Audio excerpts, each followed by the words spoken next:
ঢাকার রাজপথ যার পদচারণায় মুখর থাকে, যার হুঙ্কারে প্রকম্পিত হয় রাজনীতির ময়দান, সেই মানুষটি আজ হাসপাতালে নিভৃত কক্ষে শুয়ে জীবনের সাথে কঠিন লড়াই করছেন।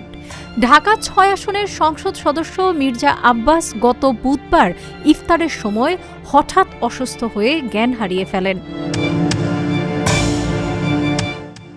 বর্তমানে মির্জা আব্বাস এভার কেয়ারের নিউরো আইসিইউতে ভর্তি রয়েছেন। তার অসুস্থতার খবর শুনে ছুটে আসেন রাজনৈতিক সতীর্থরা।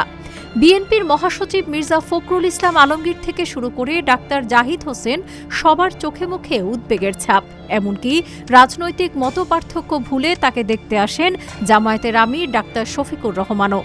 সার্বক্ষণিক খোঁজ রাখছেন প্রধানমন্ত্রী তারেক রহমানও। শুক্রবার বিকেলে তিনি মির্জা আব্বাসকে দেখতে হাসপাতালে যান।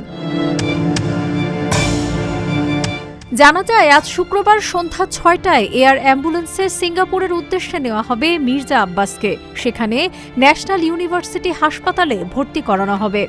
আব্বাস উদ্দিন আহমেদ, যিনি সবার কাছে পরিচিত মির্জা আব্বাস নামে, ১৯৫১ সালে কিশোরগঞ্জের মাটিতে জন্মালেও বেড়ে ওঠেন ঢাকায়। তিনি ছিলেন একাধারে সাবেক মেয়র, সাবেক মন্ত্রী আর বর্তমানে প্রধানমন্ত্রী তারেক রহমানের রাজনৈতিক উপদেষ্টা।